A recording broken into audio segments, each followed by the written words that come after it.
Welcome back to Forbidden Knowledge News. I'm your host, Chris Matthew.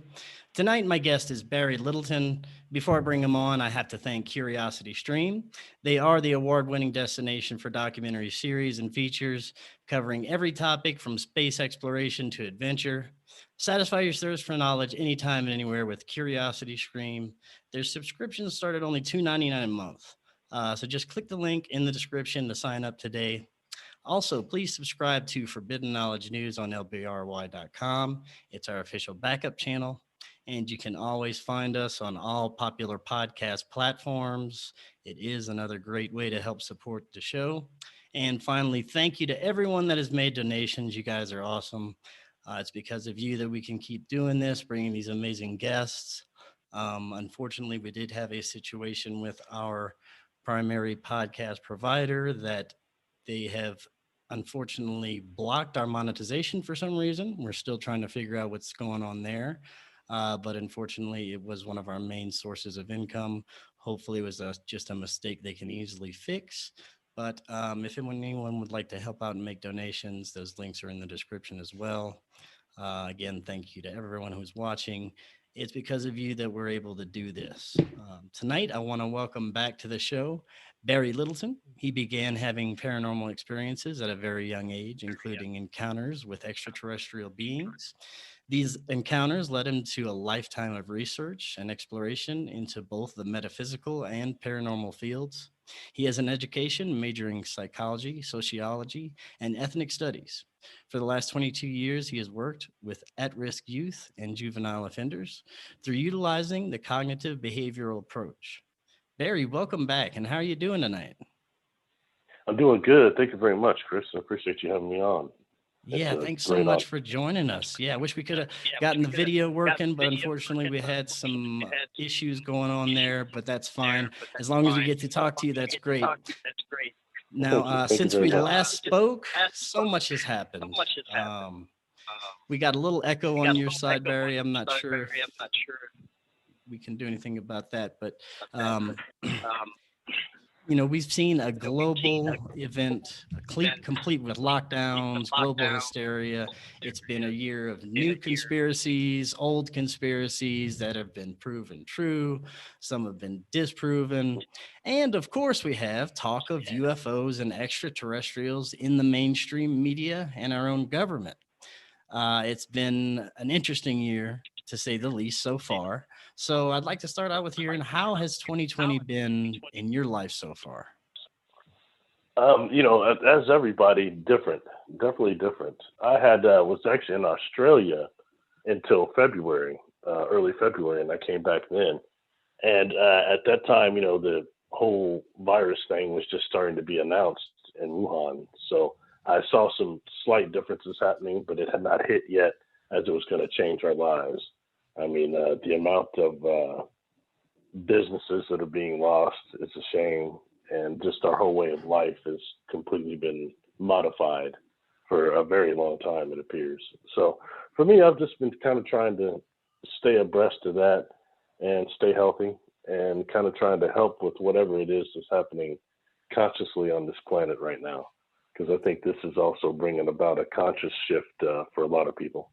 Yeah, that's what I was just about to say. There seems to be this major conscious shift going on around the planet right now, where people are not only seeing through some of the lies they've been told from the mainstream media and our global leaders our whole lives, but they're awakening to more metaphysical and even spiritual aspects, which is very fascinating to me. I think that we're going to be in for some very interesting changes in the years to come. Yes, I'd agree with that. It's being pretty obvious that we're being prepared for something in terms of, I think, not just contact, but if you want to say, extraterrestrials, interdimensionals, ascended masters, these type of beings that will be coming back here, angelics that will be more readily accessible and visible in our society. That's happened. That's been like that once before in the past. And I think it's us coming what they call a type 1 civilization and transitioning into that is what's beginning to happening right now. So I think that's what we're being prepared for. I want to stay positive with that as opposed to thinking, the negative destruction factor and death and gloom, Oh, definitely. And I do want to talk a bit about what's been going on in the mainstream with disclosure and talk of UFOs a little later. But first, it's been a while since you've been on. You've had contact experiences from a very young age and paranormal experiences as well, right? Yes, that's correct. That's correct. They happened when I was a child, and then went on into my what I call childhood experiences, then into adulthood experiences, and Now, as a child, were yeah, these more paranormal, or did you have more ET contact in the beginning? I was ET contact. At first it was a very strange friend that started showing up and playing with me for just little brief times, and then taking off.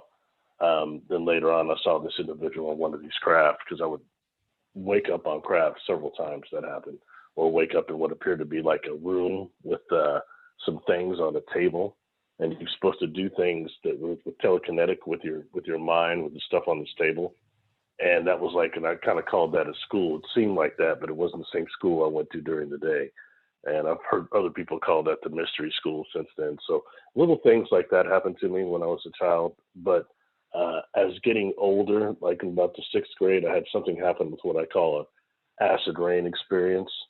And it was when so much so that these encounters lapped over into my normal life, my daily life, that was no doubt it was real. I thought it was anyway, but when it's something that scientifically starts getting backed up in your real life, it changes things.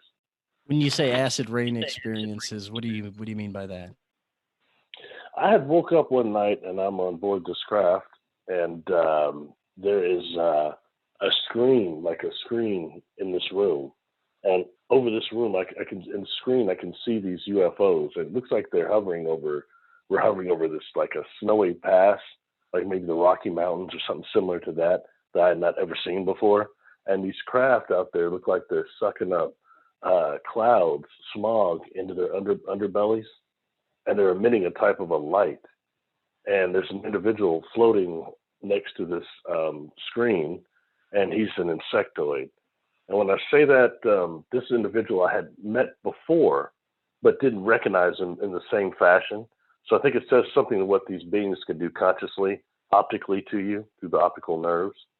But he was floating there, and he's telling me that the acid rain was bad for our planet, and they're trying to help reverse it, but they're having problems with it too. They can only do so much. And I never heard that term, acid rain. And so automatically, I'm wondering if I'm being deceived in some way or something like that. And that was a major part of this experience. But fast forward a week later, I'm in the sixth grade, and my teacher used to have us read something that was called the Scholastic News for current events. And on Fridays, she'd tend to have somebody stand up there and read it, at least the main article. And I got chose that week. And I'll never forget it because it was a picture of the Statue of Liberty on the front of the Scholastic News. And when I read this article, it was about the Statue of Liberty had been shut down because it was getting repainted due to acid rain. So certain parts of it were not able to be toured, and they were repainting it for that reason. And when I saw those words in print, I mean, you can't just, imagine that type of stuff. So it very much changed my life when I knew the encounters were very much real, and I tried to take it to another level from there. Now, for most of your encounters, were these physical or more of astral or in your dream states? How did most of these occur? For me, they were physical. I'm one of the, according to Ray Hernandez's free survey that they did, I'm one of the few that has the mostly physical encounters. I'd had a few that were astral-like too, but I don't really talk about those as much because for me, those lack the tangibility of a physical experience.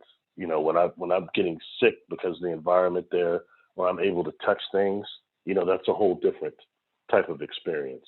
So, hello? Yeah, sorry about that. My mic was off for a second. Now, Oh, with that's so right. many different people reporting different entities and experiences and completely different kinds, it makes me wonder, what kind of beings that first of all, you're dealing with, as opposed to some of these other ones, because I've had my own contact experience, and it was Hmm. more of an etheric type of being that I was dealing with. Do you think that these are physical on some aspect, maybe, or on their own physical plane, and they're projecting somehow for this communication, or do you think it's a little bit of both, that they're actually physically coming and interacting with you and taking you places? You've got a little bit of both. For me, it's a matter of when these beings choose to, I'd say, to slow their vibration, where they become physical enough for us to interact with each other and to be on board one of their crafts, because there's definitely a vibration difference. And in that way, I mentioned before, I think on your show too, that there's something I experienced in all these experiences on board these craft that they termed temporal aphasia, which is where the inside and outside of those craft are not in the same dimension. And for the one of the crafts I was on, they're bigger on the inside, or they seem like they're almost moving around you to a degree, and it makes you very sick, almost like being on a merry-go-round or seasick. It's a feeling like that, but a little bit more intense. And there's also like a mist on board this craft, and every room has a different, this mist to varying degrees. But to me, it smelled like a type of a Windex and ammonia. So you're breathing that in. It makes it difficult to breathe. You feel like you're off kilter, being pulled down to a degree. So that's like a dizziness that happens that will eventually cause your deterioration of motor skills and things of that nature in the experiences. So when I've seen individuals on a craft in their quote unquote dream body, astral body, they look kind of transparent, touching the light on one of these engines on one of these crafts. I know that they weren't suffering from temporal aphasia like I was. I'm standing there looking at them, watching them do this, but I'm about to puke, getting really close. They're not having those type of problems because the astral body, the dream body, doesn't pertain to the same physical parameters that our meat and flesh bodies do. So it says something about people that are having astral and dream experiences. I don't put those down. They're just different for different reasons. But for me, I'm more comfortable talking about the physical ones because that's where I obtain the most information also, and where the missing time comes in. So. Now, when these beings approach you, is it usually when you're alone, like going to bed, or have they ever approached you when you were with other people? How does it usually happen?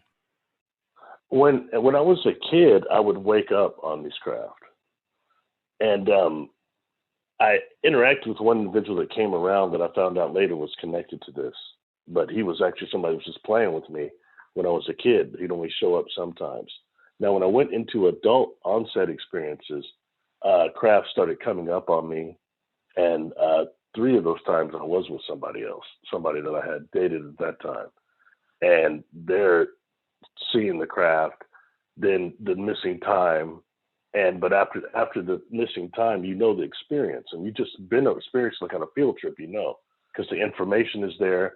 For me, it was the technology, the information they had given, and but the further you get away from the event horizon, the more it starts to fade. And I think that says a lot about when we deal with either beings or environments that are of a very fast vibration. What is that really like? It makes the retention of memory sometimes difficult of the event, the further you get from the event horizon. Does that make sense?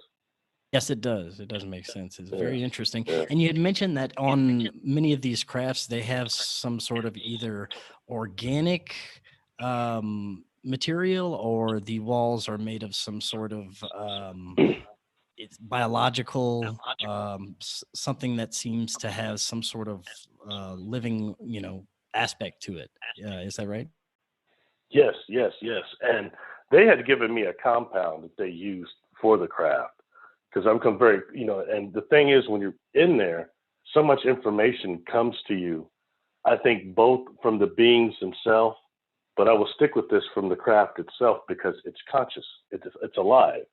So it's, and so there's a certain amount of information that's being transmitted and telethought at all times. Just like I think, because for me, I'm walking around in there And the beings are so busy doing what they do, I'm not really even being escorted. But I'm so getting so sick from this aphasia, I'm not much of a threat. But two, I'm getting information constantly, and I think it's coming from the craft. So it must be knowing my intentions as well. And this type, so the organic nature would be a fungus, a type of a fungus. The compound that they're giving me, telethought during the experience was that the compound they use is a type of a metal. And now I know we call these metamaterials now metametals that are coming from planets that are devoid of Van Allen belts and atmospheres. And what happens is those planets get the minerals get bombarded by a solar radiation unknown here on Earth. So that's one part of the compound. The next is a fungus. And then the third part is DNA of the crew themselves. And this combination is actually grown, fungus grows over a wormhole, micro, I would assume. But nonetheless, that means the engine itself is temporarily displaced. The engine itself is a wormhole. It's a black hole. That's what actually functions of it. So in that way there, the craft is very much alive. So when dealing with craft that come here to this planet and taking it away from expanding our parameters, Chris, away from what we're hearing about the reptilians and the grays and the super soldiers, that's all very exciting, but let's get to the real parameters of contact for those of us that are not military involved, that we're not having negative experiences either. It's a different thing going on.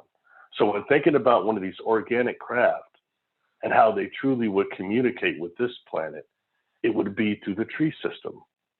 And if you look at the kind of symbiotic connection that mushrooms have to trees, it's very interesting. And fungus to trees, it's very interesting. I mean, so you've got something going on there. And I think that's very, very, very serious. And even taking that a step forward, I've done a few videos about this, the Earth's deep biosphere, where 95% of Earth's bacteria that's never been discovered exists. That's another place when you see craft going underground. Are they all going to these bases, or are some of them communicating organically and symbiotically with the Earth? The same way the crew members, with their DNA, they're connected to the craft also. So not all the flying is going on at consoles all the time. You know what I mean? A lot Yeah, of that's there's a pretty symbiotic fascinating. connection. Yeah, there's a symbiotic connection between them and the craft itself. So that is, takes it to another level, I think. Absolutely. Definitely. Oh, yeah. Now, you mentioned these different races. No, go ahead. Just real quick, just one thing I'll throw in right now. Just I'm going to be talking about this more later, but I advise everyone to check out what they're actually doing right now with mycelium and mushrooms scientifically. They're trying to make mushroom houses for astronauts on Mars for the habitation. And also they're using types of mushrooms to fungus to actually reconstruct buildings and bridges and things like that. And they're talking about fungal computers and another type of fungus they found that eats plastic. And right now that's a main problem right here on this planet. We look at that big island of plastic that's floating around in the oceans. So anyway, just something to throw in there, because for me, the contact experience doesn't mean much if it can't benefit our daily lives. That's where I'm kind of at with this. Yeah, that's pretty awesome. Now, I Thank want you. to I go back appreciate for a second to when you were mentioning the different species of grays that, typically people will mention, grays, reptilians, things, insect beings, things of that nature. Now, I'd like to know if you've had any particular experience with the grays. A lot of the abductees and contactees that I've interviewed have mostly, if they've experienced anything with the grays, it's been negative. And of course, we have the different types. They have reported, smaller robotic type grays, larger, more human intelligent type grays.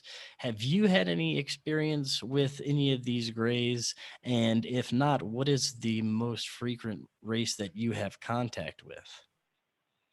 I've not ever had contact with grays or reptilians, but I have encountered these little blue guys on an experience. And when I say little, these beings were, I'd say putting them at knee level is almost too tall. They were very small, and they were extremely blue, and they had on these blue suits. And when I use them to answer your question, is because in some ways their humanoid form seemed similar to a gray, but they just weren't grays. And they claim to be from Andromeda, is what they're telling me in my mind. That'd be one. Now, the beings I've dealt with have been all different sorts. And it started off with the insectoid, all right, and then it moved to another being that was introduced itself to me. Most of them don't have names, but this one did. His name was Mana, Maana. And this creature was over 7 feet tall. And what was so distinctive about it was the eyes were very dark, almost obsidian look like, that catch your attention.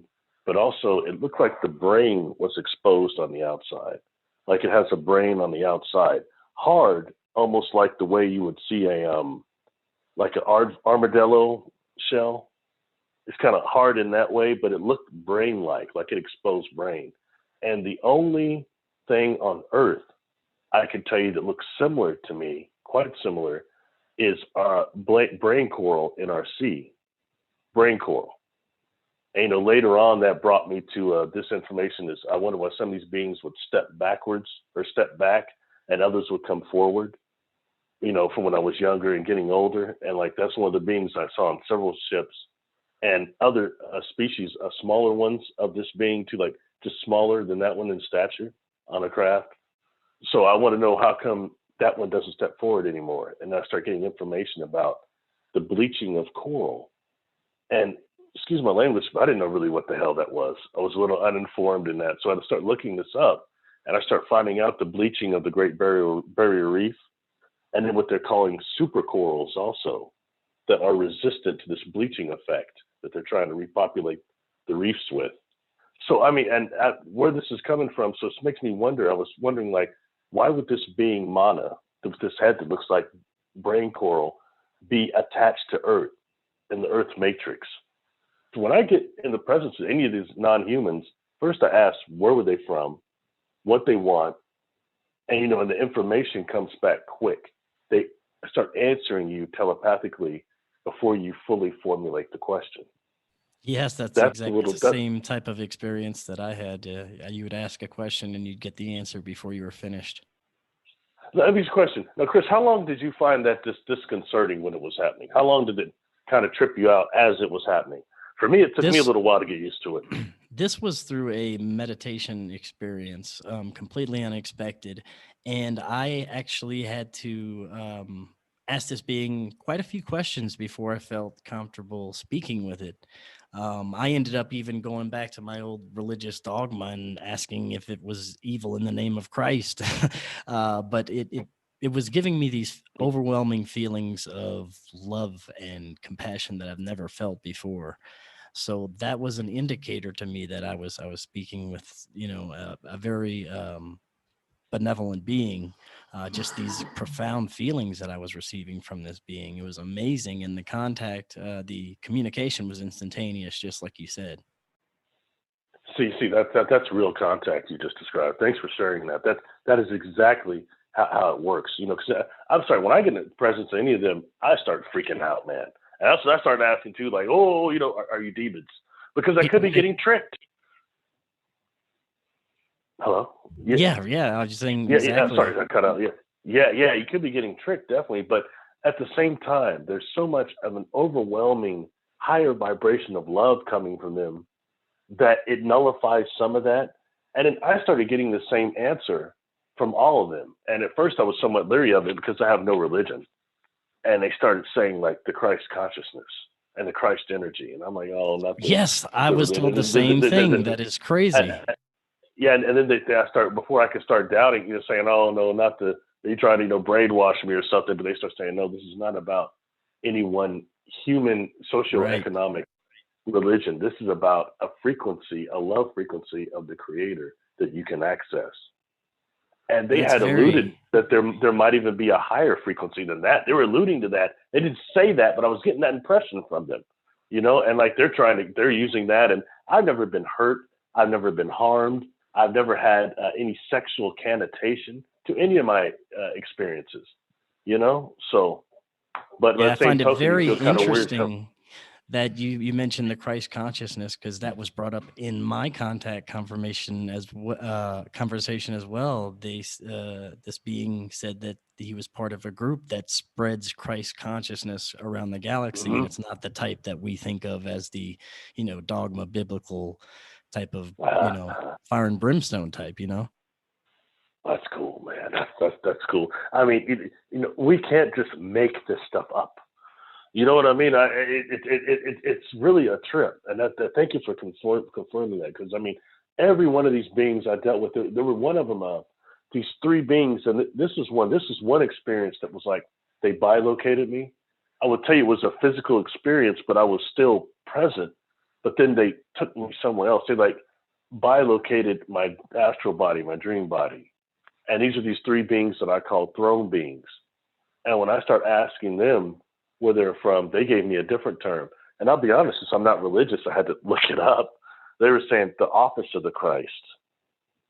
Very And I know they interesting. come in three, like some a Trinity. So I had to look that up. Really, what is that? So, but yet then again, they were telling me that they gave me the name Pleiadians, and I was somewhat leery of that name, the J in it. And I was like, well, because that's the Pleiadians, and they, have a thing with the Fabio thing, and yada yada yada yada. Anyway, but they start saying, communicating with me. They're over that sector of space, and it's beyond what I'm thinking of, like Barbara Martinique's thing. So and I can't say where it begins and ends, but I know that some of these extraterrestrial, interdimensionals, because I asked my entire life, who are you all? Where are you, not just where you're from, but who you're from. They Right. start telling me places that are like, at first, like the insectoids telling me like, communicating with me, you won't understand. But I thought I was heavy because I was watching Doctor Who. I watched, Logan's Run, whatever, man. I thought Buck Rogers, I thought I was heavy. And he's communicating with me 900 million light years out beyond the space-time continuum. And he's right, I didn't know what that meant. And he's put in my mind, since you don't understand, think of the third and fourth planets outside of Pluto. They're jumping off bases for your solar system because we have problems with the density. And immediately when I'm being communicated with this, when I can sort that part of the information out as it's come in, so all at once, I'm asking, okay, are you lying to me? Because there are no planets outside of Pluto. And there again, he's saying you don't understand yet. Now, fast forward that like 30 years later, or like 25 years later, I'm sitting in my office, and I come across an article that they discover trans-Neptunian objects. Exoplanets. Which is in that particular one is the Kuiper belt that's outside of Pluto. And there are several of them that are the size of Pluto almost. And they even got names for the third and fourth one. So I'm thinking, my Lord, that's something years later that scientifically comes back. I know some people jump on me because I use science a lot, but science to me is a true foundation, a basis foundation for these encounters. Because when true disclosure comes out, like you were talking about earlier, it's going to be shown in the lab. It's going to come out in the lab, opposed to these politicians actually admitting to anything. So once again, it goes to how does the contact experience affect our daily lives? Yeah, help us, definitely. help us. And I wanted to ask you, this is regarding my experience. I Sure. was told that this was happening, and this actually only happened to me a few months ago. It was my first paranormal contact, any strange experience I've ever had, and it only Oh, happened a few cool. months ago. Oh, cool. And I was told that I was, that I was actually ready to receive this communication. That's why they were coming to me now. And I was given huge, vast amount of Mm-hmm. information that I'm still kind of unpacking. But it was basically that, this planet has some troubles on it, and that I have a job to do, which I'm currently doing, and each of us do. And it was very profound, the information that he was telling me, but it had a sense of urgency that, people need to kind of come around to this mentality of this Christ consciousness, that, we need to get more people on board with that. Is that something you've ever experienced? Yes, yes, yes. And I would, I would frequently, I tried to telepathically ask for like what's going to happen in the future, and they never answer, but they did show me something in the past. They said this will never happen again, and it's like Yeah. the Earth being completely burned out. And so I think that as far as the age of the Earth and the real wars that have happened here goes far beyond what we're told in social media and religiously or anything else. Oh yeah, I So think we've had that, rise yeah. and fall of civilizations throughout time. Mm-hmm. The good versus the bad will come to a head, but from the messages I was told that the good sides always come out on top throughout these rise and fall of civilizations. These beings when they gave me this, and okay, when I actually got this name, I was 36 years old. I had been in a really bad car accident that completely changed my life. My recovery went very well, but I used to do these morning walks around 4 a.m. Like, hey, I survived all these this traumatic brain injuries I had gotten in this accident in 2010, and so I'm celebrating that walk around, and all of a sudden my telepathy goes off. And after all those years, they choose to give me a name just out of nowhere, in the middle of the morning. And the name I'm getting after all these years and interrogating all these beings, it is Extragalactic Interdimensional Cooperative Alliance. And the only reply I could give Chris is I was like, this is an effing joke. Am I supposed to tell people that? That is worse than saying the Ashtar Command or the Galactic Federation. That's even worse. Right, right. So but then they hit me back, and it's with such intense seriousness that they're not joking, and they say emphasis on the cooperative. We go from the micro to the macro, and I think I know more what that means now when we start dealing with the miniaturization and going not just nano but pico, and some of these civilizations that would be living in a Dyson sphere. I mean, if we think of it scientifically, I don't want to get too far off, but things like what Dr. Lear proved in the implants he pulled out of people that were Yeah. microscopic, but they had miles worth of carbon nanotubes in them. Now, if you're dealing with a civilization that can do that, and they've gone even smaller to the pico, which whatever that scientific computer deal is, it shows that the microchips get smaller each year. If that's correct, then we go to something that's go to the pico, and we have a civilization that's built a Dyson sphere around their solar system, like a Death Star or whatever, but that type of engineering structure, they would be exploring the universe through inner space, like Martin Short or something. No, I'm just kidding. But seriously, they'd be experiencing it through inner space though.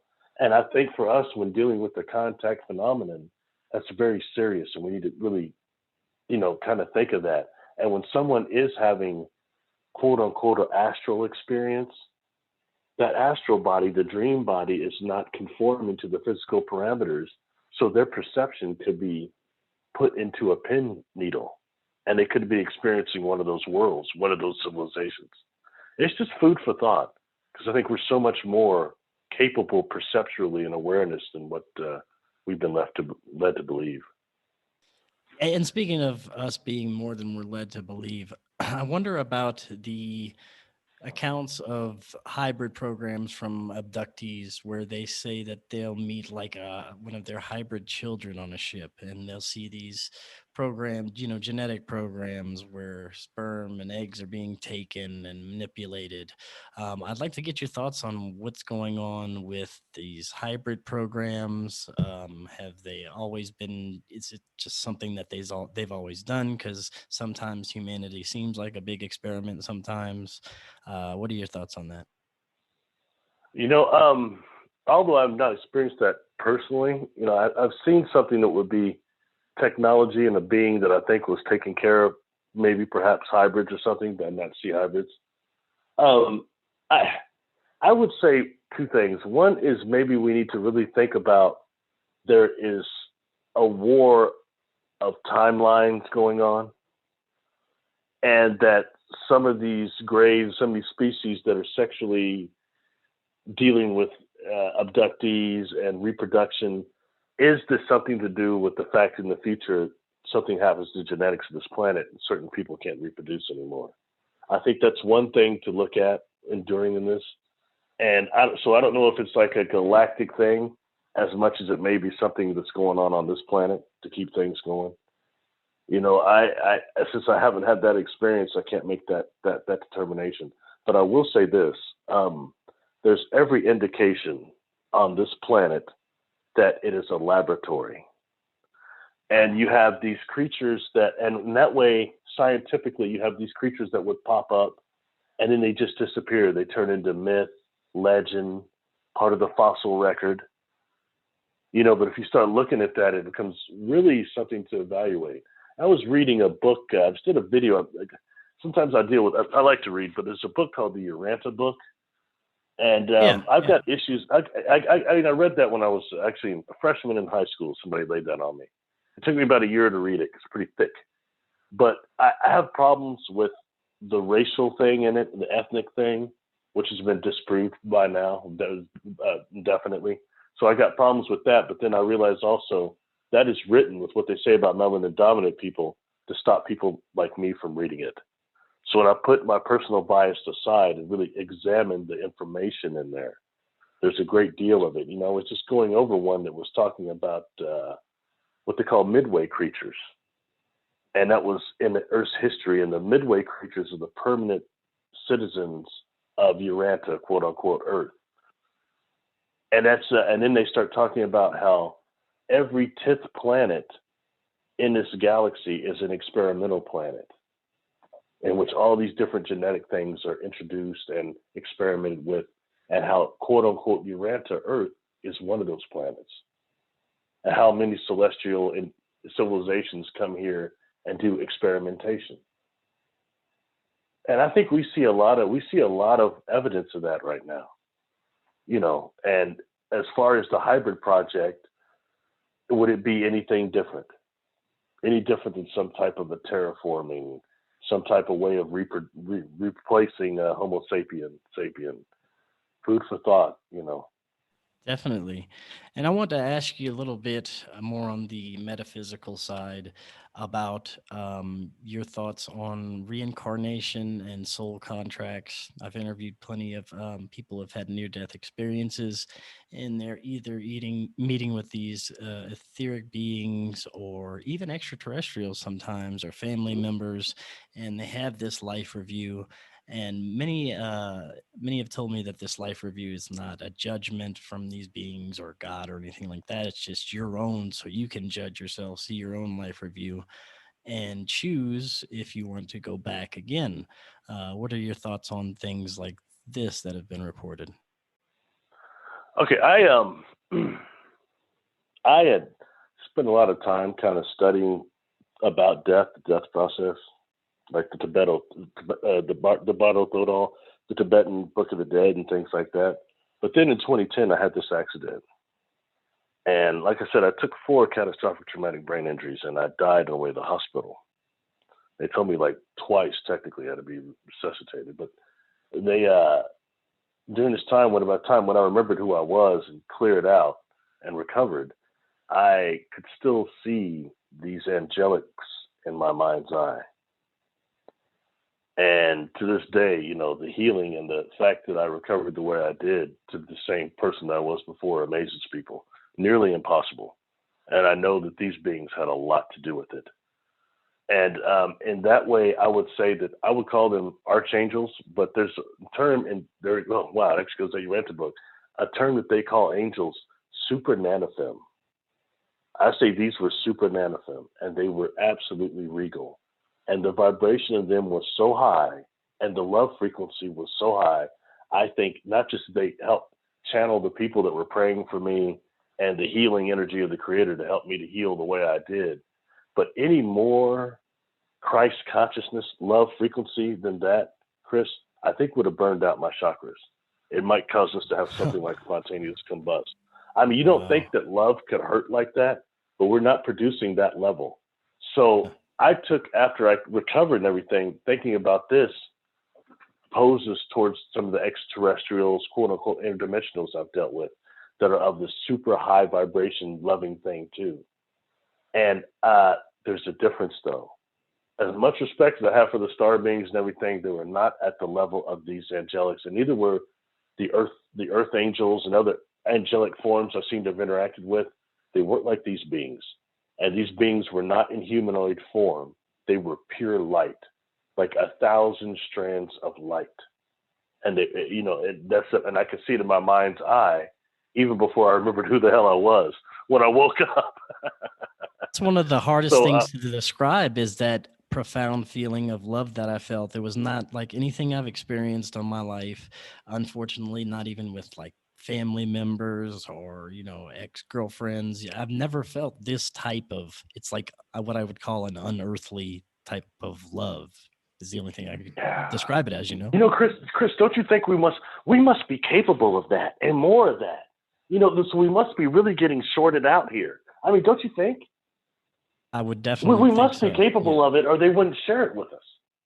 Yeah, that makes sense. That definitely makes sense. Yeah, you come to the same conclusion I did like that, because I was thinking wow, well, how come? Because I know I certainly love my family, but I was like, man, I can't quite seem to project the type of love that they're projecting. You know what I mean? It's a different frequency of it. Yeah, and it makes me feel like I'm coming up a bit short, or maybe that's part of our evolution process, is getting back to that or remembering that, like I'm of a firm believer that we are immortal souls, and that goes very far. But the fact that we incarnate here on terra firma, devoid of soul life memories, pretty much sucks.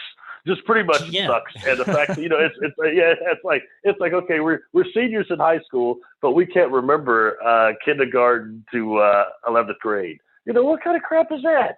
That's so I think that's an issue of that. And part of the work I do that I don't talk a lot about will be like helping souls crossovers, earthbound souls. And it can be done like through when you take somebody into super deep hypnosis and you start tripping when you're trying to work on something else. It might be like, smoking or weight loss or something like that, typical things. And they start talking about past lives. Their subconscious starts talking about that, or they start talking about spirits that are attached to them, dead people, and these wouldn't be demonic demons that you're crossing over. These are just human people like you and I that have a certain death. They can't accept it. They run from the light, the ability to cross over, and they start jumping into the energy fields of other people and living their behavior patterns through that other person.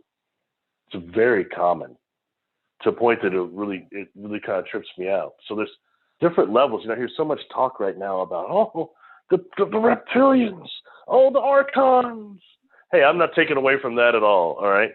But if we want to talk about the layers, we have a problem here of earthbound spirits that do not cross over.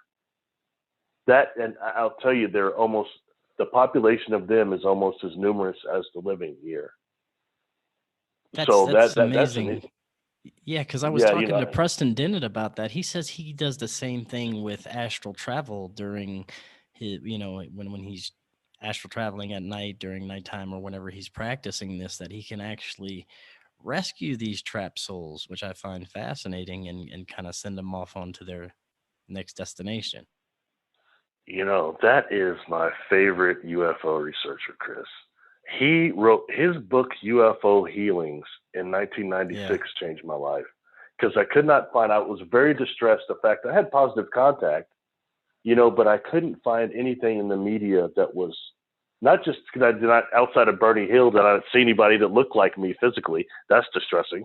But then going separate, I didn't find anybody that, anyone that was talking about positive contact, the healing factor. And, these beings and these craft, and they all seem to be much more interested in the earth than they were us.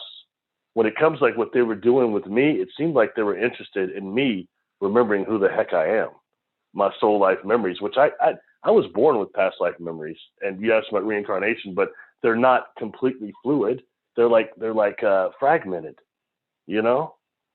So that says something a lot about why we don't have access to that. And I think that that's something that some of these star intelligences are trying to bring to us, as far as maybe what our lineages are, definitely outside of this planet. And well, let me say something else outside of what we're hearing in the media. I get stressed out. I just get stressed out too, because these cats weren't from the Pleiades. They weren't from Orion. They weren't from Sirius. They weren't even from this galaxy. So it was taken in, there's no frame of reference for that. And then when you go into the encounter itself, you're on board one of these craft, you're seeing things, technology that's so far beyond us, or organic and everything else, that's another thing. You don't have a frame of reference for what you're experiencing. That makes it difficult to recall things too. Right along with the temporal aphasia and all, it's like, yeah. Sorry, I didn't mean to cut you off. You were saying something. No, that's okay. No, I was just agreeing with you. It's also a huge problem when you try to bring it to mainstream academia. I mean, there's nothing that it can be compared to at all. But speaking of mainstream UFO coverage, starting a couple of years ago, 2017, whenever they got wind of the research project from the Pentagon about UFOs, and then all of a sudden we have the Tic Tac footage, we have the TTSA. All of a sudden we're seeing talk of UFOs on the mainstream media all the time. Yesterday I saw an article about an Israeli member of the military that says extraterrestrials have always been here. There's all this stuff going on in the past few years, and I wanted to get your take on it. I want to see if you think it's some sort of prep because they can't hold it back anymore, or are they just trying to just maybe roll out some new toys that they've had for a long time? Why do you think all of a sudden the UFO mania is going on? I think it's very slow disclosure. But I don't expect it to get much better than that, honestly. Because right now I'm hearing things about like I'm trying to get very political, but I stay away from that. But right now I hear a lot of people, since we're having a transition in presidents, all of a sudden it's, oh well, the current president was just about to tell us all about UFOs. It's like that with every president. Yeah. And what I heard him say before is he said he didn't believe in them, that they were possible, but he didn't believe in them. I mean, I heard something completely different. Now, I could go back, and I posted something on Facebook that was an interview done just before Barack Obama got out of office. And he was asked by this gentleman, he's talking about not being able to get information from some parts of government. And he said, what about UFOs? And he said, you ask about that? He says, yes, I did. And he said, well, what'd you find out? And he's looking right, dude. So I'm sorry, but I can't tell you about that. And he wasn't joking. You can look at his micro expressions right there. And he starts saying that it's amazing that people think Roswell used to be, that was a big conspiracy, but now that's like everyday stuff. And it's not so ridiculous to think that the government has possession of a extraterrestrial craft. Yeah. And he says that in a way that is not really jest. And I posted that because I stay out of political stuff, but nonetheless, there's been certain throughout the years stuff that's been relayed down. And this is nothing new. It's a shame it takes Ancient Aliens to wake people up, the TV show. This has been going on forever. This type of contact down here, a lot of us is getting us. It's been sequestered so that we can be in some type of bubble. Because I'll tell you, I thought I was real quick, I'll shut up, but I was at a point in my life where I thought I was done with these physical experiences. That's the thing for I'm not a young cat. I'm not super old, not ready for the third leg yet, my cane, but I'm not a young man either. So I figured I was kind of done with these hardcore experiences that seemed to kind of stop when I was around the age of 28, 29. But then I go to that place. I was invited to speak at that Isetti Ranch. And I go out there, and it's some sort of a property that's definitely got some sort of a vortex gate in it, some type of a device inside that mountain that's projecting images and things to people through orb technology, that it was out of control. And I went out there and just, my perception got blasted. The first year I was out there, oh Lord, I was unprepared. It's one thing to sit here and talk about the holographic principle and talk scientifically. It's another thing to really see it. To see something like a UFO go down into a mountain, then you can see it through the mountain. And somebody else, you said somebody else had been with me. I was walking around out there with a guy that worked out there. And he's walking with me. We're just talking, and we start seeing this. We see this thing go down to this in the mountain. He saw it too. I mean, to a point to where he's kind of bent over like a football player, and he's huffing real hard, and like breathing real hard. And I asked him. I said, Albert. His name is Albert. I said, he's kind of a young cat, maybe like 26. I said, what are you seeing? Because I didn't want to say anything just in case, you know, the mountain air got to me and I'm having some type of a weird delusion. The delusion of what I was seeing is not shared.